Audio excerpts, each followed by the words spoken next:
Assalamualaikum warahmatullahi wabarakatuh. Hai penonton setia kasus Subang hari ini, bagaimana kabar kalian? Insya Allah pasti sehat semua. Sebelumnya saya selaku admin channel Indonesia Seleb mengucapkan, banyak terima kasih untuk kalian yang sudah mengikuti dan mengawal kasus ini. Sebelum kita ke pokok pembahasan, Mimin sangat bersyukur ya kepada kalian yang telah mengklik video ini, yang artinya, Mimin yakin kalau kalian masih penasaran terkait siapa pelaku pembunuhan ibu dan anak di Subang, dan kalau begitu mari kita kawal sama-sama kasus pembunuhan Subang ini sampai terungkap.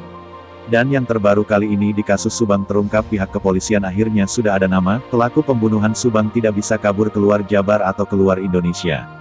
Episode kasus pembunuhan Subang kemungkinan akan segera berakhir, setelah berlangsung cukup lama dan melelahkan, sejak ditemukannya jasad Tuti Suhartini dan Amelia Mustika Ratu pada tanggal 18 Agustus tahun 2021 lalu.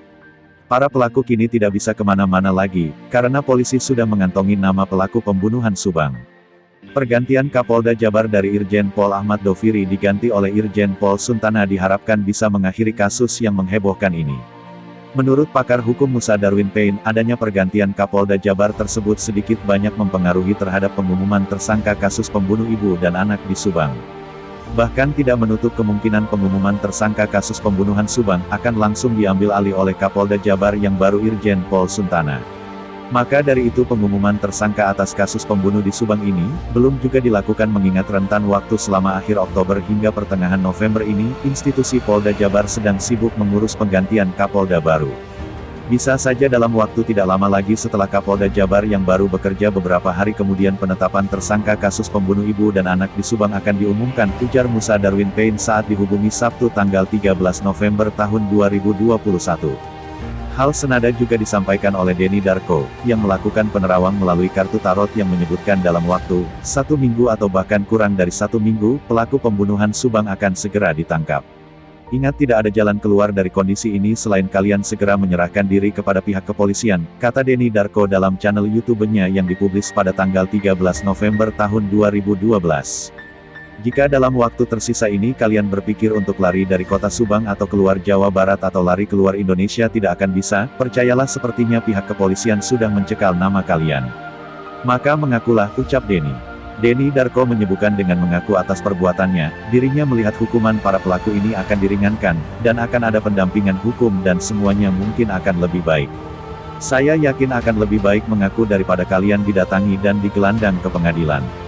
Pasal berlapis menanti kalian dan kalian akan habiskan waktu hidup kalian yang sementara masih lama ini di dalam tahanan selama-selamanya, ucapnya.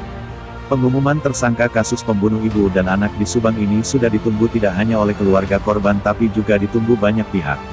Polisi pun sudah memeriksa beberapa saksi seperti Yoris, Yosef, Danu, Mimin dan lainnya. Bahkan Yosef Subang yang merupakan suami sekaligus ayah dari korban, pembunuhan Subang sudah menaruh harapan sebelum 100 hari kematian, mendiang istri dan anaknya, dan tersangkanya sudah diumumkan. Harapan tersebut disampaikan penasehat hukum Yosef, Rohman Hidayat yang mengaku dalam doa bersama 100 hari, sepeninggal almarhumah Tuti dan Amel Subang sudah ditentukan tersangka sehingga yang mendoakan terasa sempurna.